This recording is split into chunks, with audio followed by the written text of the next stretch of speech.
The following is paid programming. It's time to talk taxes. New friends, new opportunities, new partners. EG Tax. It's Ask the Tax Lady with Esther Gulius and EG Tax on News Radio 930 WBEN. To reach Esther now, call 803-0930.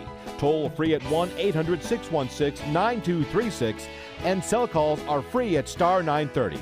And now, live from the WBEN studios, it's Esther Gulius. Hey, everybody, this is the Tax Lady, and this is our hour to talk taxes. And you know we get you so that you're the smartest guy at the party because you know stuff that nobody else does. And we're so glad you're listening to Ask the Tax Lady. And we got our busy beavers here in studio with us, Tiffany Fabian. Yeah, I was just talking, or my husband was just talking to his mom, and she said, you know, I was at the dentist the other day, and the dentist was like, I love listening to your son and Esther. He's the smartest guy around. He is a smart guy. Yeah. So happy Saturday today. We had a busy. Yeah, well, because we're moving from 2475 Niagara Falls Boulevard to 1890 Colvin, because we felt so bad that our clients there was no parking on Niagara Falls Boulevard. And so we just bought a new building at 1890 Colvin, and it's got parking for 50 people, so we're good to go. So nobody's going to have to climb over a snowplow pile, at least. And you don't have to walk hither and yon to get into the office. So we're really excited. And if you feel like stopping in, we're there officially starting Monday. We're kind of moving in right now, getting everything all situated. Just stop in, have a cup of coffee with us, and take a look at the new digs, and we'd love to have you, right? Yes, absolutely. You know, when you're there, it's always good. On Friday, I was tax planning with somebody to see if he was short for 2018. So take a look, and we'll review your situation, Hey, Chris, whatever you how's want. How's everything doing with you? Everything's good. Everything's good. That is good. So 803-0930, 803-0930, star 930 on a cell phone. And here we are, we're the 10th of November. We really only have a month and 20 days until the end of 2018, and so that means everything ends as of December 31st. So you still have time to do things that are going to affect your 2018 return. And really, it's remarkable, right? I mean, the state and federal got a divorce. Yep. Correct? Why don't Right. you explain that? Sure. So, you know, on the federal, under the tax reform, we have now doubled our standard deduction. So, But no personal exemption. So itemizing can be more difficult, not necessarily for a single person, but a married couple. And so, but New York State says, oh, no, we're not going to jump on that bandwagon of tax reform. They're going to use the old law. So there is no SALT. There is no $1 million cap on interest. The state and local income tax cap. The state of New York said whatever you did before you can still do in New York State, right? Exactly. And for the home mortgage interest deduction, the federal government now says you can only use acquisition and remodeling indebtedness as an itemized deduction, but the state of New York says go for it. That's right. Got a home That's right. equity tied to your house, it's okay. So those are the two big things. Moving expenses aren't deductible on the federal And New York job State. New York expenses. says okay. And the miscellaneous itemized deductions are gigantic. Huge. So you can't deduct them on the federal, but you can deduct them on New York State unless you're self-employed. Right? Right. And so I think that's so hooray for my truck drivers and my guys who pay union dues and outside salespeople. So this is a way that the state of New York has gotten back, so they say, well, we really didn't know how to make it equitable, but as far as we're concerned, those things that would have been deductible in the past are still deductible. The only thing that's a problem is for the taxpayer, because they may think they don't itemize, but they may itemize. Yeah, and another problem is a lot of my clients, they just stop taking, the records. They stopped recording taking their mileage. receipts and doing their mileage logs Right, and all because that. they didn't think it made any difference, but it does on New York State. Yep. So if you're hearing this for the first time, your ears ought to perk up and say, wow, I have to kind of go back and make sure my records are in order so that I don't shoot myself in the foot on the state of New York. Which reminds me, I just saw an article this week that says New York State is just so verklempt because so many people haven't been filing to get their New York State refunds. Oh, yeah, right. Is that a cough on purpose, or was that a? I mean, I got to tell you, if they sent you a letter that said, like, we need to know whatever, A, B, C, or D, and you didn't answer them, they're not going to send you your money back. Nope. You have to answer them. And so they're claiming those are unclaimed refunds. So if you got a letter, the state said send us your W-2, the state said send us your 1099-R. If the state said to send it in and you didn't, they're going to keep your refund. Right. Just like if, where the federal government gives you your refund and then they say, hey, send us proof. New York State says, we're keeping your refund until you send us the proof. And so that could be your receipts for charity, your job expenses, that, like Esther said, your W-2. And then one of my clients, the New York State wanted them to prove their mileage log, and then they just got a letter from New York State, something about the mileage log. What was it, Chris? Oh, it didn't say where your first stop of the day, the start of the day was. Well, the start of the day would be the house. Right. And then the mileage log said. Unless you have if you have an office in home. Right. But it was just like, hello, it didn't say from home to B or to A and then A to B. It just said from B to C, C to D. And so here's the real important thing. So the federal government is going to say it's going to be more difficult to itemize. The state of New York says, go for it. You're going to be able to itemize. But I will tell you this about New York State. They're going to become a tough, well, I don't want to say tough. It's not that they're unfair, but before they issue the refund, they're going to make sure that what you put on the tax return is correct.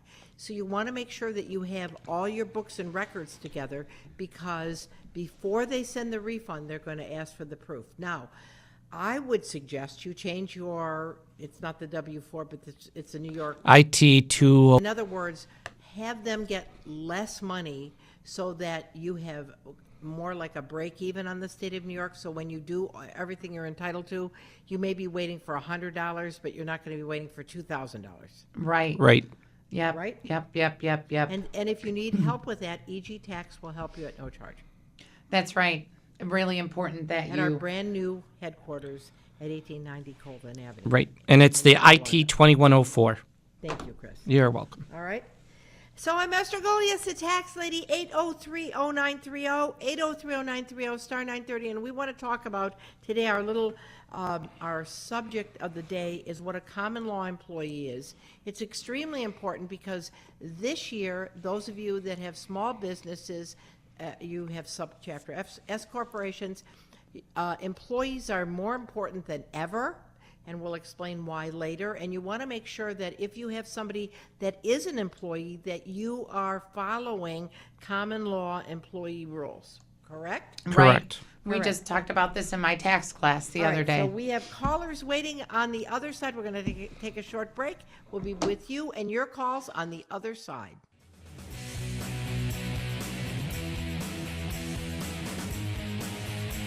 That's a good song, Frank. Who's the band? Bowling for Soup. What? Bowling for soup. Bowling for The soup? Bowling for soup. Soup Nazi. I don't know, but soup sounds awfully good today. I'll tell you, when it's cold, is there anything like soup, really? No.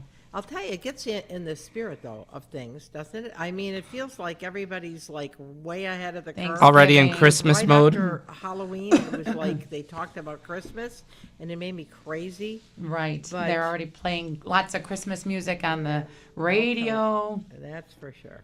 All right. I have to tell you one other thing. I have this carpal tunnel, and I went to my girlfriend's house this weekend, and she says, have you used essential oils? And I thought, yeah.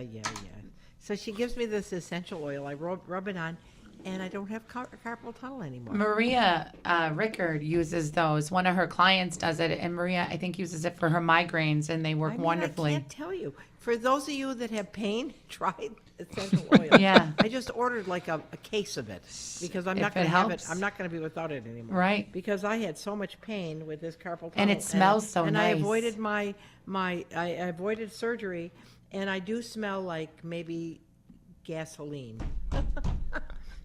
Anyway. Menthol. All right, Mr. Gullius, the tax lady from EG Tax. 8030930, 8030930. We have our caller from line 1 that's been waiting for so long. How can we help you? Hey, Tony. My dear. Hi, Esther. Hey. I got a question. I won about $1,500 in prizes from a radio station. Okay. At the end of the year, they're going to send me a form. What do They I? are. Is there anything to offset any of that on my taxes, or? Okay, if you're an itemizer and there were other expenses that you won for gambling, then you'd be able to reduce it by that. But if it's just a prize, it's going to be a miscellaneous itemized deduction. A miscellaneous income. There's going to be no expenses that you're going to be able to take to offset it, because I'm assuming it really wasn't gambling. It was just a prize. So it's going to be plain old income, and enjoy it. So All right. just Chris? set aside. Yep, that's why. That's exactly right. Had But it if been it were gambling gambling, income, you could offset it by gambling expenses. But in the case of a prize, you're just lucky, you lucky dog. and this year when you do gambling, you can even do transportation Right. underneath the tax reform. But Tony, you're just lucky, and the rest of us. Now, something that you want to look out for. Sometimes what they do is when they give you the 1099, it seems like it's way overvalued, and you would have something to kind of say if it's like you gotta, they give you a trip to Syracuse and they say it's worth $4,000. You maybe in that situation you want to say you keep the trip to Syracuse.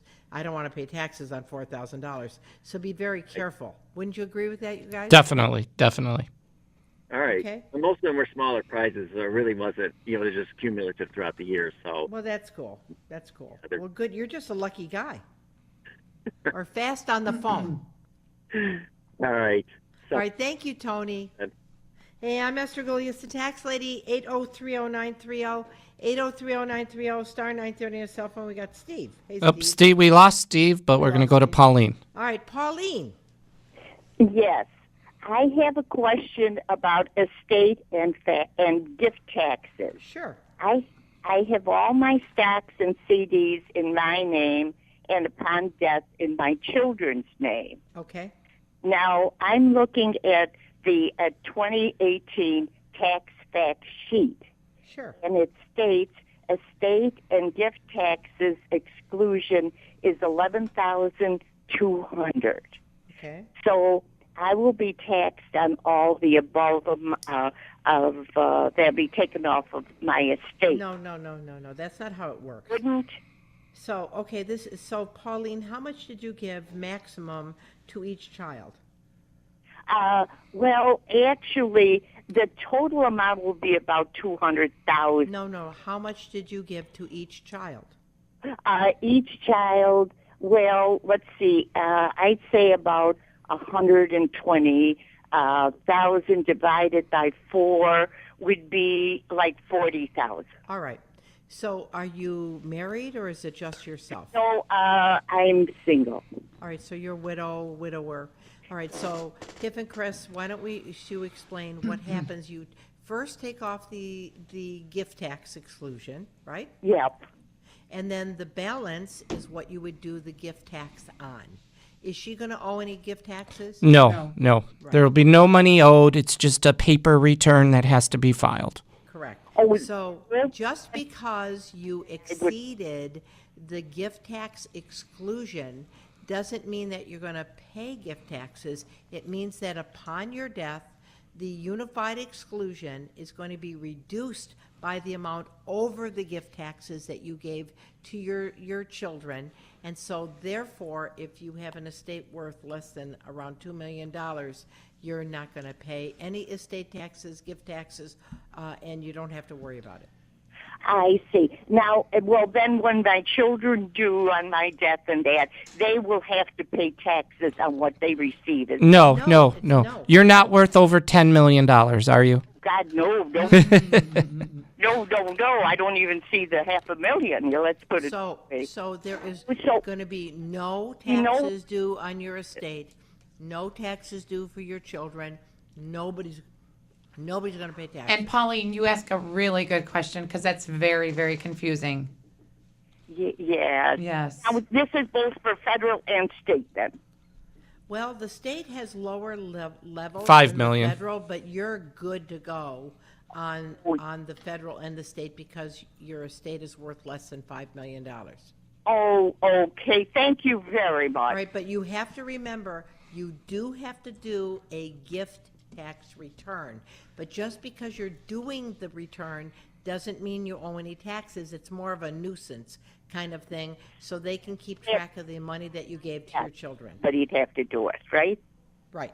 Yeah, come January through April, you'll have to do that gift tax Okay. return. Okay. All righty. Thank you. All right, thank you. I'm Esther Gullius, the tax lady from EG Tax, 8030930, 8030930, star 930 on your cell phone. Do we have Mike waiting? We do. Hey, Mike. Hello. Hello, Mike. Hi, Esther. What can we help you with, sir? Question today for you. I'm going to be 65 next year, Okay. and I'm wondering, now for the taxes, property taxes, do you have to file that ahead of time? And basically, What do you mean? For the enhanced star? You mean as far as getting the exclusion on your property tax bill? well, I'm getting the STAR program, but I'm not getting the full advantage of the 65 yet, so... Right. When you turn 65, you have to go down to, you live in West Seneca, so you would have to go to the West Seneca Town Hall, and Bring they'll all your income. bring all your income tax return, and they'll have you fill out a form right there in front of For you the enhanced star. for the enhanced star. Okay, so that's how that works. And also on that tax year that I turned 65, I do claim the extra exemption, or has... Yay. Yeah, you he get gets a an little extra. larger standard deduction if you're a non-itemizer, correct? Right, so that's increased also. I just had one more question. Now, my wife's going to be 62 in May of 2019, and I had a question. Is her Social Security going to be reduced? I'm on a disability pension right now. Why would they reduce her Social Security? Well, I mean, why do you think they would? it would fall under my Social Security because Okay, so you Yeah. have to understand, she can either take That her I Social did. Security Her career. or half of your Social Security, right now, okay? wondering, is that penalized, or is that prorated till for a time she takes it? If she would wait till 65, it would be higher, or if she took it at 62, would it be the At same? 62, it's lower. At Different. 65, it's higher. At 70, it's the highest. But you have to understand that each of those years that you're not taking the distribution from Social Security, that's money that you don't get. You're getting the increase when you're older. The question is, will you make it till you're older? How much are they not giving you? And in some situations, it might be $100,000 that they're holding back. So it usually takes about 15 years, if you wait till you're 70, to get the money back. But what she might want to do is take half of yours, and if she's been a working person, before she starts taking her distribution at 70. But if you call, I know the financial guys have a Yep, Mike Social Hayfleck. Security claiming specialist on staff that would be happy to help you, or you can call Social Security and they'll be very happy to help you as well. Right, and unfortunately, when I do go to the Social Security office, everybody has a different answer for me. Well, And that's why I talked to Mike And then- Hayflick. He's a really wonderful guy to talk to, and he has your best interest at heart. Yeah, call 633-1515, and it's a no-cost service that they offer over at Next Financial. Okay? Esther, I'm so... But it's not easy because program. you really, Thank thank you very much. You have to do the math. You have to say, Right. this is what I'm waiting on, this is how much I'm getting, and you really have to do the math. And you have to understand that it takes X amount of years, if you wait till you're 70, to be able to break out even, and usually it's 85. So you have to say, wow, at 85 I break out even, will I make it to 85? And then because they don't give your That's spouse what I was going to say. the money that you didn't claim if you should pass away. Right. Sorry, Tiff, what'd you say? Well, that you stole my thunder. That's what I was going to say. They wouldn't give a check to the person if the one passes away. That's say, exactly here's the right. money that your spouse And then the other missed. thing is you have to say, here I am, I'm 76, I'm feeling pretty feisty, I want to go on trips. Or you can wait until, you can, and if you just wait to collect the money, your health, you have to understand that the Grim Reaper's at the door for all of us. So that is a reality that you have to be realistic, I think, right? Yep. That's right. That's right. You got. All right. I'm Esther Gullius, the tax lady, 8030930, 8030930, star 930 on your cell phone. We have time for that text, Tiff? It says, my 2 children are a big pain in the butt. But Do they sell essential oils by the barrel? So I guess you're talking about pain. I don't know, but I so- will tell you, my girlfriend gave me essential oils, and my carpal tunnel went away, and I was not a believer, but I am now. So- We're going to take a short break. Yeah. We'll be back on the other side of the news.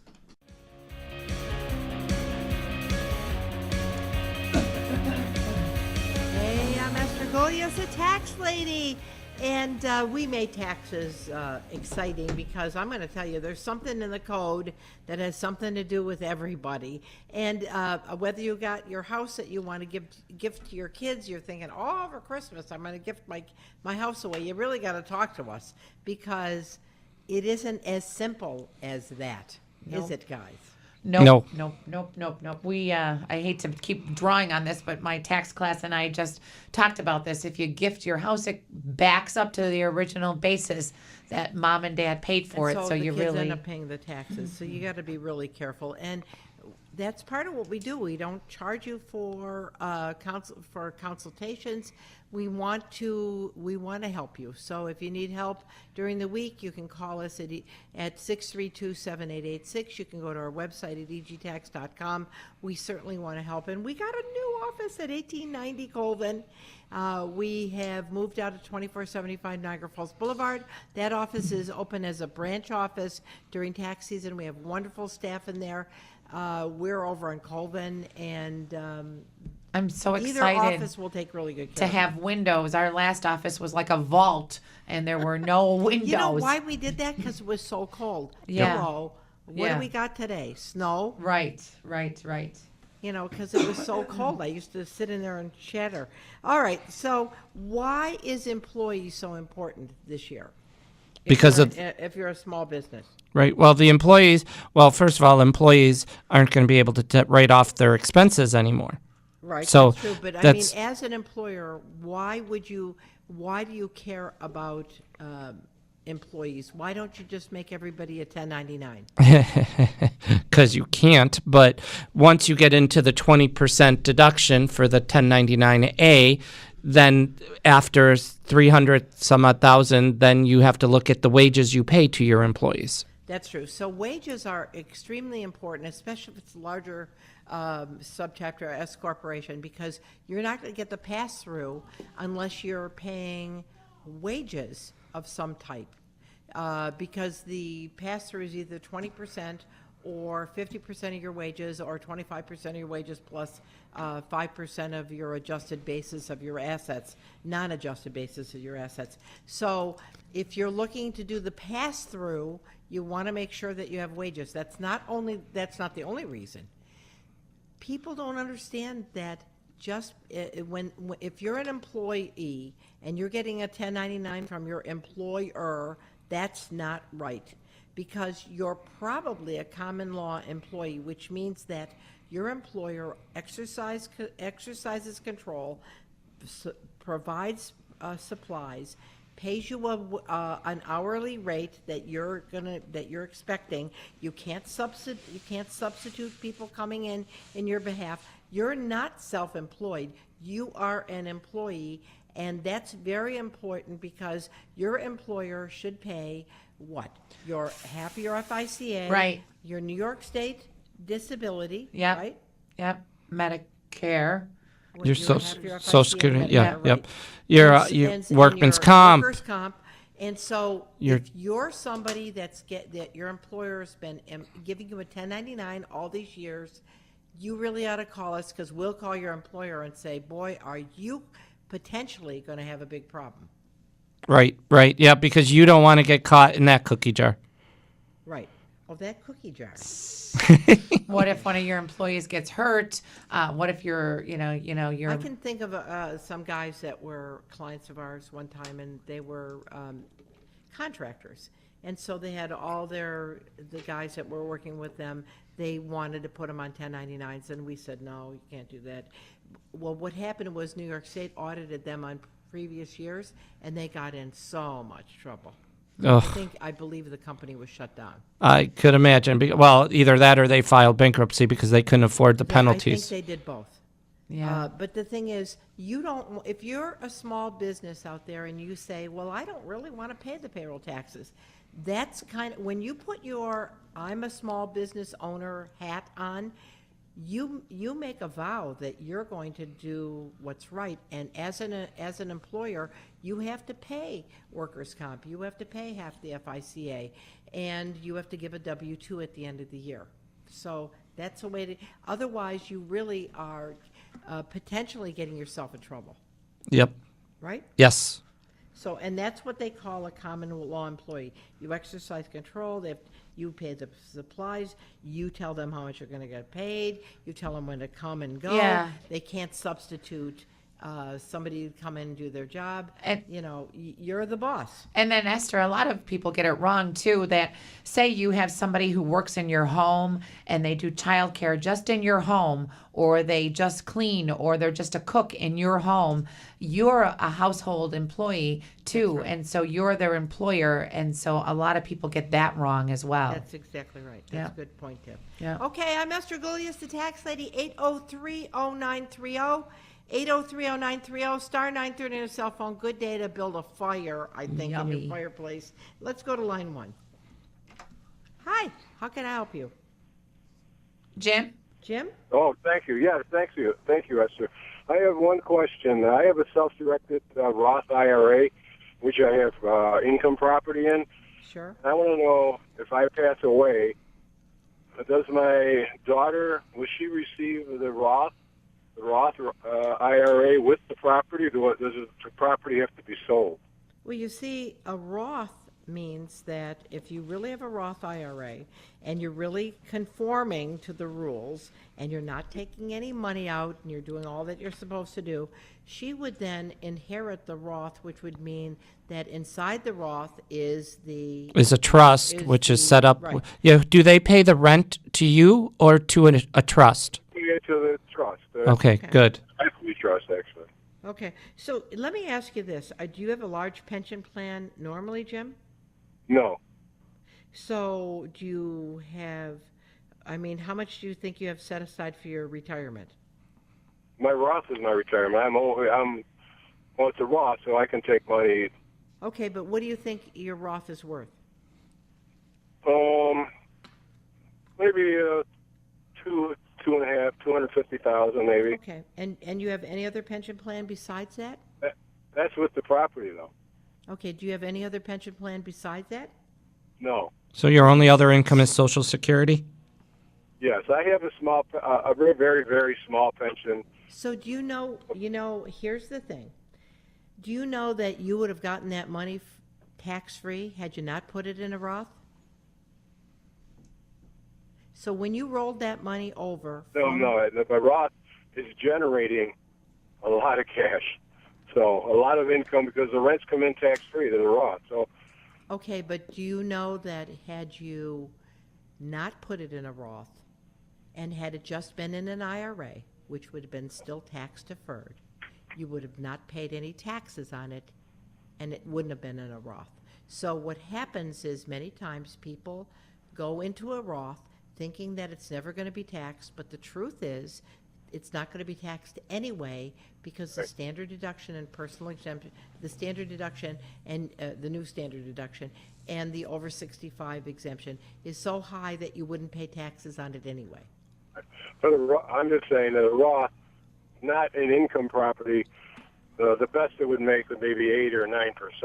Right. Well, you still could have had the income property outside of the IRA and still been collecting the rent and taken off all the expenses for the property and still probably paid no tax. Right. But anyway, But- and so that's the thing. Many times people think they're really beating up the tax man, but the truth is the tax man just beat you up. Right. And you have to see, for your question about your daughter, you have to see how the trust is written inside.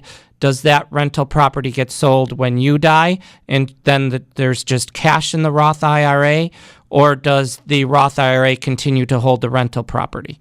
Yeah, that was my question, because I wanted, if she held the income property, she'd get the income from it every month. And I know the taxes and everything have to be paid out of the Roth, but there's definitely... No, there's not going to be any taxes paid out of the Roth because the Roth is not taxable. So she doesn't have to worry about that. But Chris is right. Who wrote the trust for you? You have to talk to the person You should who go wrote. back to the person who wrote the trust. I'm assuming it's an attorney, and find out what the terms of the trust were, because that's what's going to happen upon your death, and it'll follow what you said should be. Okay. All right. Well, I appreciate your help. All right. If you need any help, you can give us a jingle. Because All right. it sounds very confusing. All right. I'm Esther Gullius, the tax Self-directed lady. IRAs are very confusing. 8030930, 8030930, star 930 and a cell phone. Let's explain what a self-directed IRA is, Chris. It means you have your IRA and you're you, in quote, are in control of it. You don't have a financial person telling you, hey, we should you kind of do. You because do, have but to you have a don't. fiduciary, Right. That's what the fiduciary is. But you can, it's really the same thing as an IRA, because you can call up your broker and say, hey, switch me from this fund to this fund inside my IRA. And for a self-directed IRA, you still have to do the same thing And you can- with your fiduciary. You can make it out of whatever you want: rental properties, gold, silver, collectibles. But You decide. you cannot get any of the income. Right. Like how I asked him. Income, right? As soon as you get income, unless you're over the age of 59 and a half and held it for more than 5 years, then it can be potentially taxable. Right. Like I know we had this one gentleman come in and he has rental properties, but he still collects the rent checks. He's the one who writes the checks out of his own checking account to pay the property taxes. And that's Sounds not like a no-no. Yeah, that's a major no-no. That's not you have to have the trust, like we said, and the trust would collect the rent and pay all the expenses. Right. I'm Esther Gullius, the tax lady, 8030930, 8030930, star 930 on a cell phone. So we got a month and 20 days until the end of tax season. Talking about small businesses that we started with, the IRS this year, if they ever were going to scrutinize whether an employer and employee relationship is going to happen, it'll be this year because of the 20% pass-through. So you want to make sure that if you have been issuing 1099 forms to your employees who are technically employees, that you stop that. Right? I mean, and the truth is, let's say you've been issuing gross checks to your employees and you haven't withheld the FICA, you can still fix that, right? I mean, you can still correct your situation and issue them a W-2 and send the IRS their 7.65% FICA and Medicare. You can fix it, but to go through the whole year and think that you've really skinned the cat, you really haven't, because if they audit you, you're going to be very sad. Yes. Yep. Okay, the other thing is, if you're self-employed, you can take advantage of something called a solo 401k plan, where you can actually put tens of thousands, $48,000, I believe, into your pension plan. So that's something you can do. If you have employees or you want, you have your own business and you want to do another simple plan, you can do a simple IRA, a SEP IRA, or the 401k plan before the end of the year. Actually, you can do the SEP up till April is it the 15th this year? Yes, it is Yes. the 15th. Yep. April the 15th in 2019. Those are things where you can do it yourself, and the great thing is you end up with this gigantic tax write-off, and you've set aside the money. Yep. Right. I had one of my clients did a SEP this year, and he came into a lot of money, and he had that much gain on his business, and it was a perfect opportunity for tax year 2017 for him. It was a win-win. All right, so we're going to take a short break, and we're going to be back on the other side to show you how you can take your RMD tax-free. I'm Esther Golias, the Tax Lady.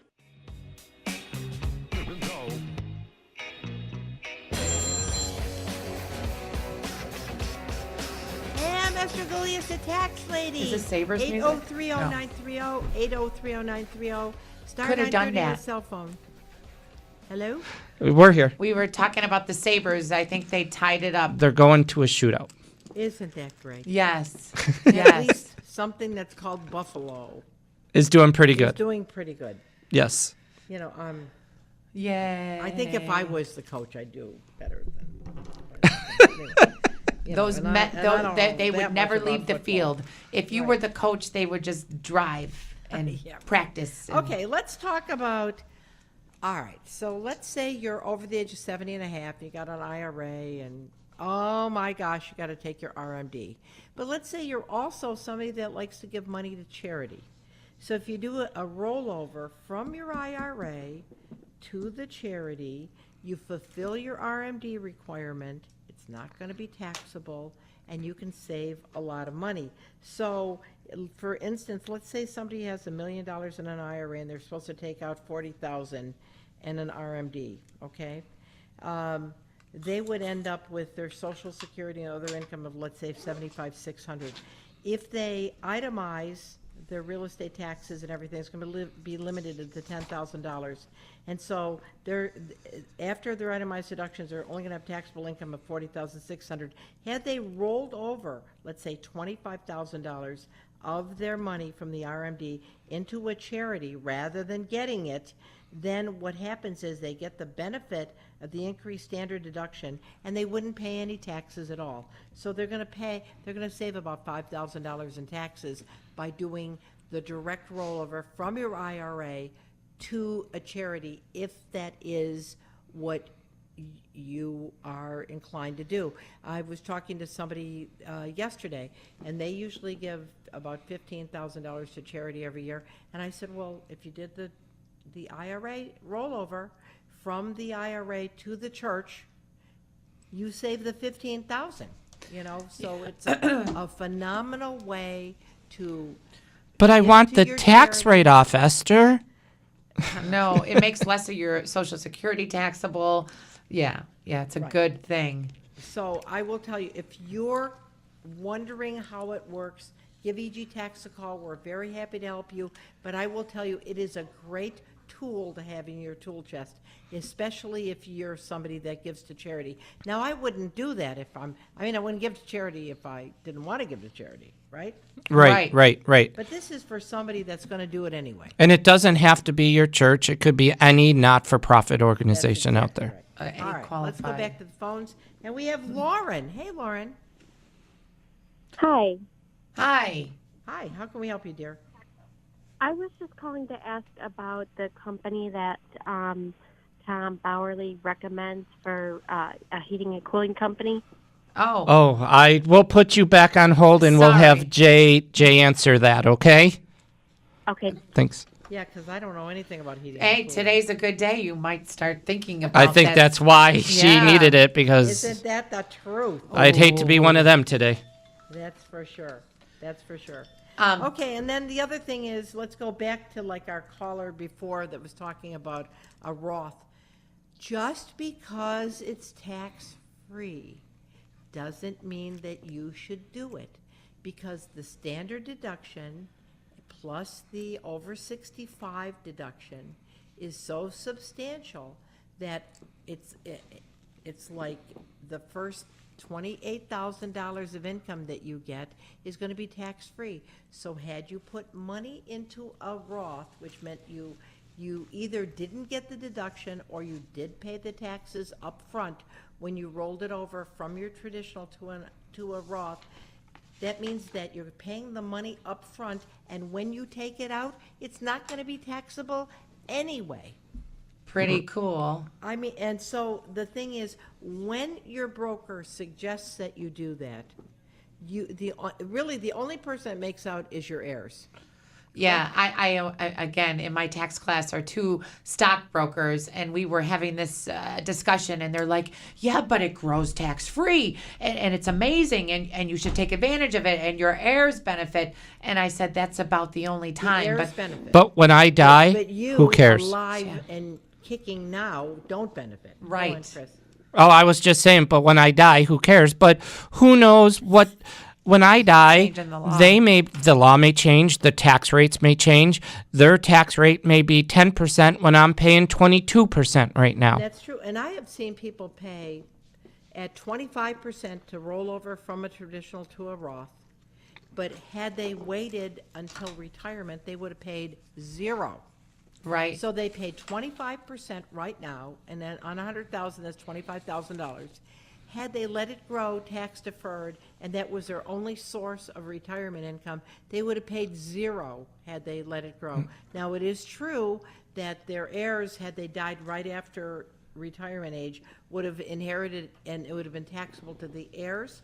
But if God, lets you live a long time, you're going to pay that down, so there's not going to be that much for the heirs to do, and it's going to be tax-free when you get it anyway, because your standard deduction is very high. Yep, I remember I had a client, she's still my client, back in 1998 when Roths first came out, and she converted over $100,000. I said, what are you doing? I tried to talk to her like this. Oh, I'm young, I'm going to recoup all my money. Well, what happened in 2008? The market, housing bubble. Yeah, then the market crashed. Burst. That money she put, that 100 and some odd thousand she paid tax on, lost everything. So she just gave the and that's what, if you listen to these financial people, they say the market is going to eventually crash again. So a correction. So let's just say you have $500,000 in your traditional IRA, and so you say I'm going to roll it over into a Roth. So you're going to pay about 30% on the federal, 7% on, let's say 40% just to make easy math. So you're going to pay a little under $200,000 to roll it over. And does that include New York State? Yeah, I included New York. Okay. So if the value of that thing drops to under $500,000, you pay taxes on something that you would have never had to pay taxes on. But even let's just say it's kept the value of $500,000. When you annuitize that, you're taking out like $15,000 or $20,000 a year. If you're filing a joint return, you're still not paying taxes when you take it out. Correct. So you paid $200,000 now while you're young, and when you were older, you wouldn't pay taxes anyway. So when you make that decision, make it wisely. Don't do it emotionally. You should take a pen and pencil to your own situation and take a look at what you're really. And then the other thing is, you can't recharacterize this year. When you retire, you're paying $1,000 in taxes. Remember, you paid $200,000 to roll it over. It would take at $1,000 a year. It would take 20 years. $2,000 years to break even. You have to be wise.